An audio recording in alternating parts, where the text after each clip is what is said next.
Rwandais de partout en RDC, merci de votre fidélité. Merci, bonjour et bienvenue. Bonjour, messieurs les journalistes. Bonjour à tous nos téléspectateurs qui nous suivent de partout dans le monde. Nos vifs encouragements à nos patriotes résistants Ouazalendo et nos patriotes par excellence, nos forces loyalistes qui défendent bec et ongle l'intégrité du territoire national au sacrifice suprême.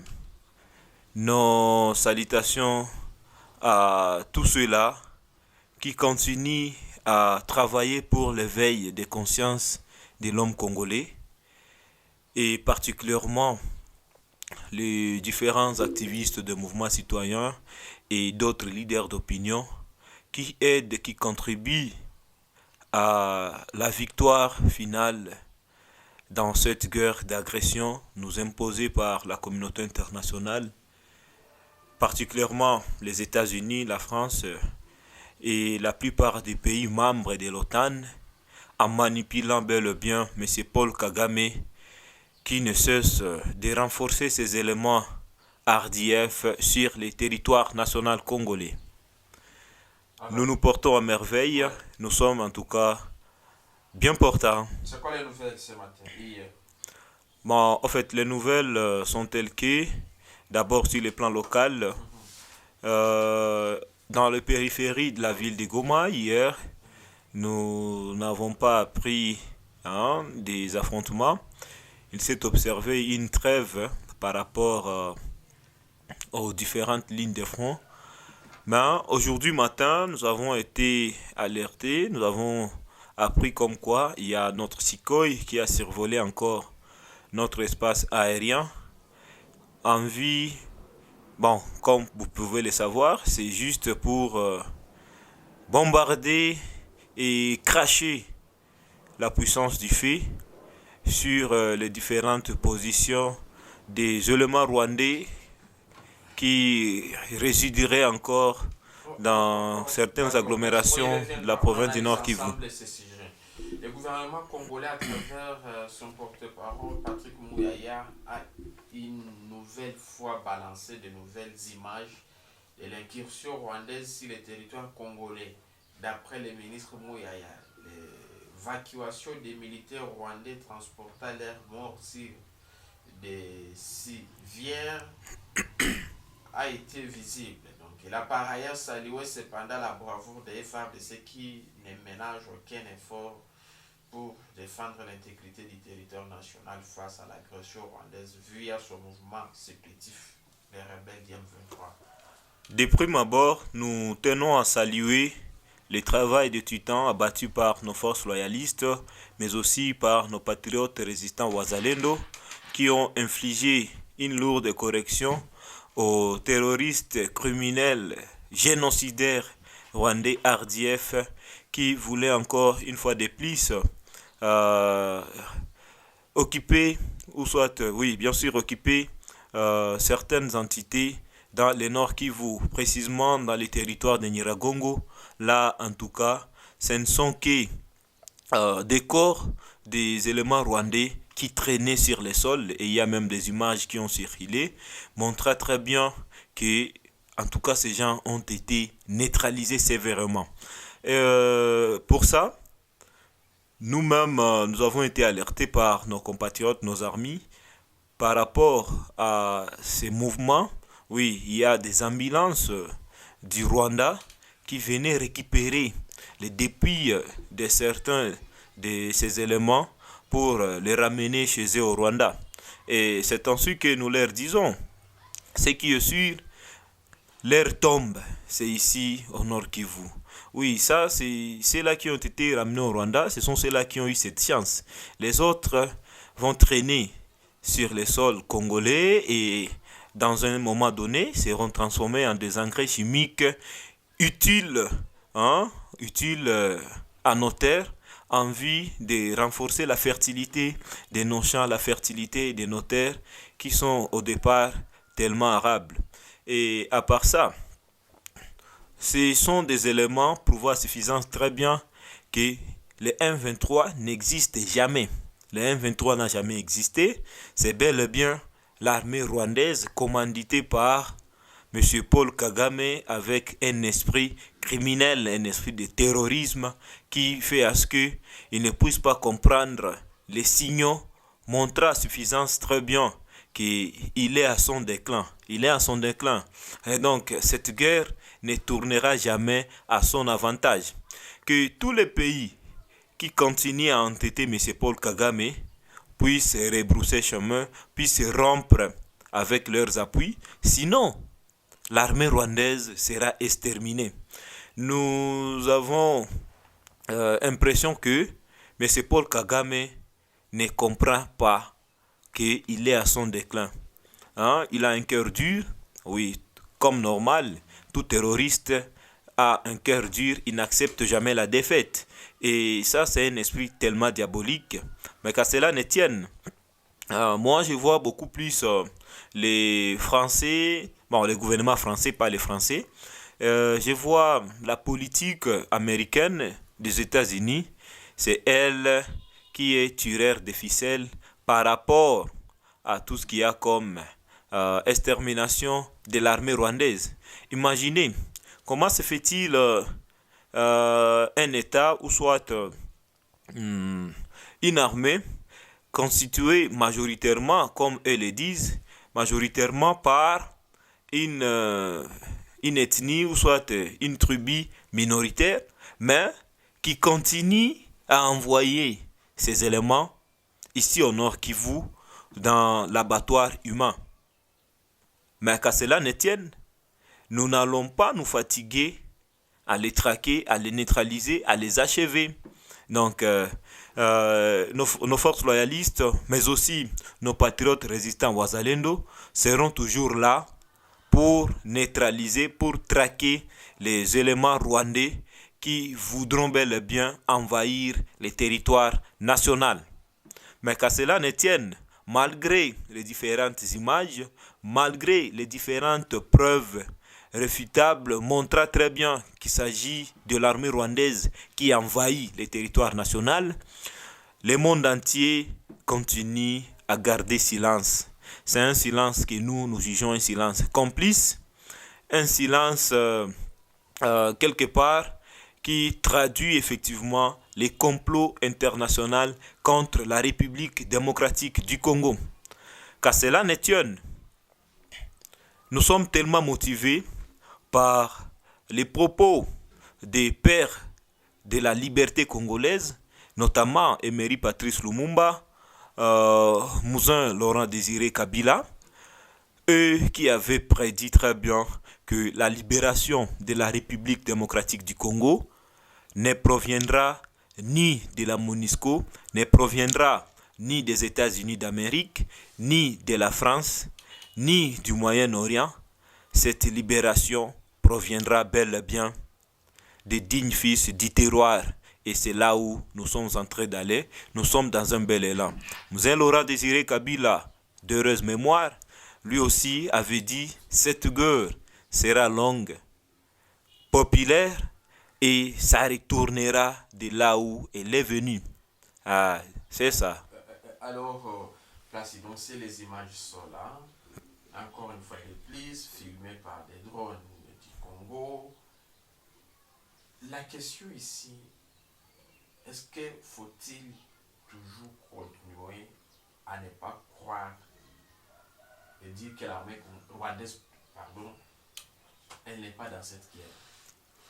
Mais un Congolais qui ne sait pas que c'est les Rwandais qui nous agressent, à moins qu'il ne soit Congolais, à moins qu'il ne soit de cette terre. Le monde entier, parce que c'est sûr, on a vu plusieurs pays qui ont pointé du doigt le Rwanda, il y a même les groupes d'experts des Nations Unies, mais Kigali a toujours démenti son implication dans cette guerre. Comment comprendre cela? Mais ces journalistes devaient comprendre très bien, personne ne peut se prévaloir de sa propre turpitude. Pour dire quoi? Peu importe les différentes preuves tangibles, bien sûr, montrent à suffisance très bien que c'est l'armée rwandaise qui envahit le territoire national congolais avec l'esprit diabolique et terroriste criminel de M. Paul Kagame, il ne peut jamais accepter. Même si on voyait main dans les sacs M. Paul Kagame lui-même, on la prenait ici au Nord Kivu, on les tenait par les bras, on les capturait bien, même si on les présentait comme quoi nous l'avons capturé sur les champs de bataille, lui-même et c'est Paul Kagame, on le présentait partout sur les médias, il va toujours refuser. Donc c'est pourquoi, qu'à cela ne tienne, que c'est là qui continue à nier l'implication directe du Rwanda dans cette guerre d'agression au Nord Kivu, oui, nous les qualifions comme étant aussi nos adversaires, nos ennemis. Ce ne sont pas nos partenaires. Ce ne sont pas nos partenaires. Et pour ça, nous n'allons pas croiser les bras. Le feu de brandir toutes les images montrent à suffisance l'incursion de l'armée rwandaise sur les sols congolais, précisément au Nord Kivu. Ce n'est pas que nous sommes en train de les demander, de les solliciter de nous venir en aide. Non. C'est juste une façon de prouver que ils sont en train de faire une politique de 2 poids 2 mesures. Mais du côté congolais, nous nous préparons à conséquence. Nous agissons comme étant un souverain, un État souverain. Et pour ça, nous n'avons pas besoin d'aide. Nous leur montrons très bien, nous leur montrons seulement que regardez comment vos alliés continuent à envahir le territoire national.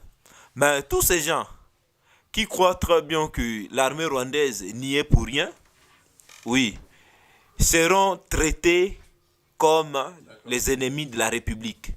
Ah, c'est juste ça. Cette situation. On revient sur la situation d'hier placée, où on va tracer la situation sécuritaire, sur les lignes de front d'hier.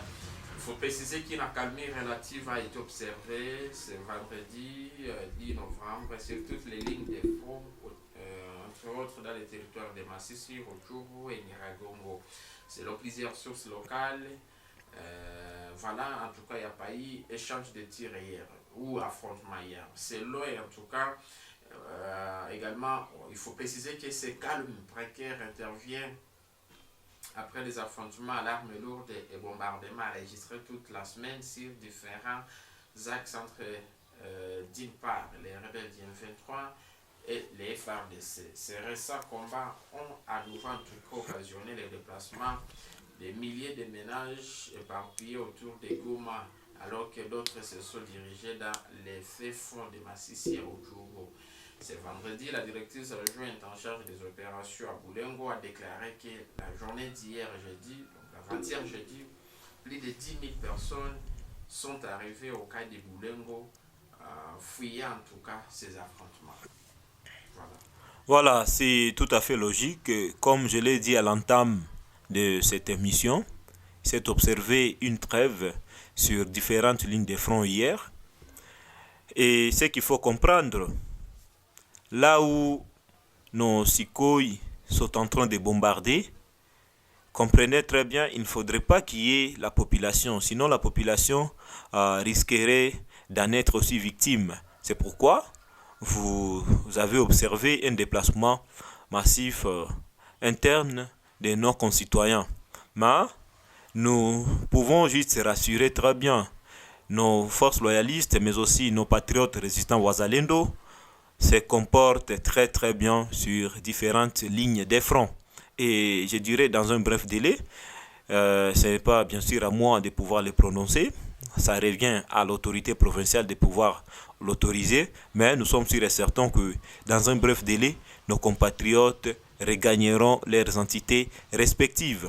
Mais qu'à cela ne tienne, nous essayons juste d'alerter tous nos concitoyens qui sont sur différents points d'entrée, donc sur différentes barrières en interne ici dans le Nord Kivu, d'être tellement vigilants par rapport à ces déplacements de la population.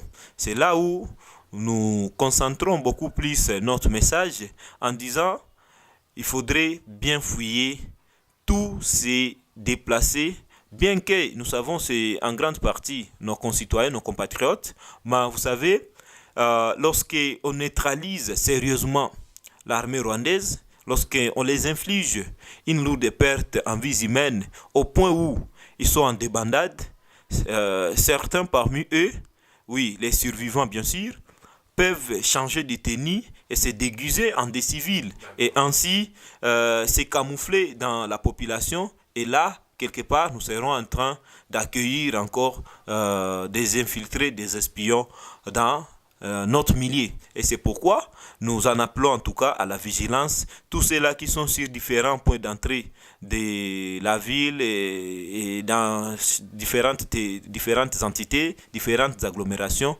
de toujours fouiller convenablement. Et pour ça, nous appelons aussi les autorités gouvernementales de mettre à leur disposition quand même des appareils de détection, des appareils des dernières technologies pouvant leur permettre de fouiller convenablement et voir si du moins à l'intérieur des différents colis que portent les déplacés internes s'il n'y aurait pas aussi des explosifs et consorts. Donc pour le moment, je pense il n'est pas mieux de pouvoir avoir une confiance totale en la population, parce qu'en matière sécuritaire, la confiance ne doit pas exclure les contrôles. Voilà, c'est ça.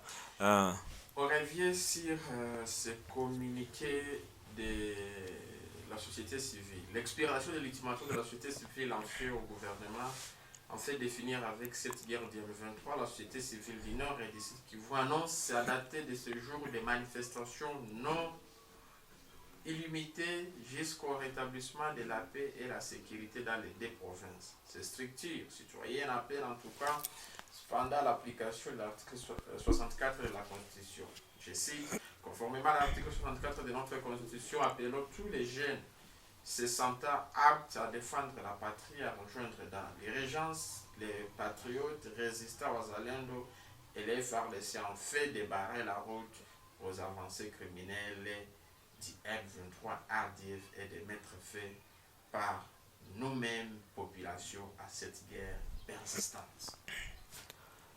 Messieurs les journalistes, prime abord, je tiens à saluer les messages de la société civile, la structure mère dans laquelle nous, les mouvements citoyens, nous sommes incorporés aussi. Toute initiative visant à mettre la pression et sur notre gouvernement de prendre toujours ses responsabilités en main, et sur la MONUSCO, donc la communauté internationale et l'EAC, en leur exigeant de plier leurs bagages. Cette initiative, nous sommes appelés à accompagner et à soutenir en tant que population civile, mais aussi notre constitution nous reconnaît étant comme les souverains primaires. C'est pourquoi nous sommes en train appelés à prendre notre destin en main, le destin de notre pays, conformément aux différentes dispositions qui sont bien incluses dans notre constitution congolaise. Mais il faut savoir une chose, avec l'hypocrisie de la communauté internationale, avec la légèreté de la communauté internationale dans la gestion de cette guerre d'agression, la tournure que prendra cette guerre, c'est une tournure allant dans le sens d'une guerre civile. Et ça, nous le prophétisons très bien. Si les différentes parties prenantes n'envisagent pas des solutions urgentes à cette guerre d'agression, je vous assure, c'est là où nous sommes en train d'aller, dans la guerre civile, et ça sera très très grave. Ça sera un désastre qui n'a jamais existé dans le monde entier. Ah ouais, et ça sera plus pire que les génocides de 1994 au Rwanda. Ça, nous les rassurons encore très bien. Et il suffisait juste de revenir sur un scénario douloureux un scénario que je n'appuie pas, bien sûr, un scénario qui s'est passé avant-hier ici en pleine ville de Goma, où il y a la population qui a lynché quelqu'un, hein, en croyant très bien que c'est un infiltré rwandais. Voilà. C'est un message fort. On va en parler tout de suite avec Moïse, que nous allons recevoir tout de suite. Selon le journal Jeune Afrique, l'armée congolaise positionne 3 drones chinois près de la frontière avec le Rwanda. Je cite, ces engins disposent d'un système mix d'attaque et de reconnaissance d'une portée de 3500 à 5000 km depuis Goma. Ils sont ainsi capables, en tout cas à partir de Goma, d'atteindre la ville de Kigali. Messieurs les journalistes, ce qu'il faut comprendre est que nous ne sommes plus dans ces histoires-là, hein, des résolutions diplomatiques. Et c'est pourquoi, d'ailleurs, nous en appelons à nos autorités militaires et politico-administratives de lancer une fois pour toutes, d'une manière officielle, les offensives contre les Rwandais.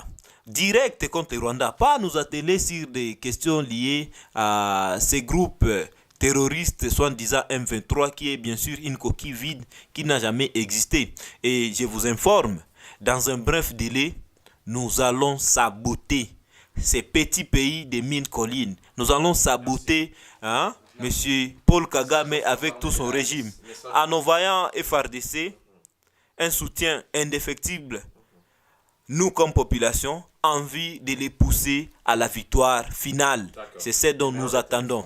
Contactez-nous au plus 243 81 44 31 276. Donc, les Rwandais, s'ils continuent avec ces jeux, en tout cas, ce pays sera saccagé. Dans un bref délai, ça sera saccagé et nous allons saboter les pays des 1000 collines de M. Paul Kagame. Ça sera maintenant un remplet, ça ne sera plus un pays des 1000 collines. On se retrouve le lundi pour un nouveau numéro. Nous sommes disposés. Numéro de téléphone. Je l'ai déjà dit. Merci. Bye bye. Le lundi, bye.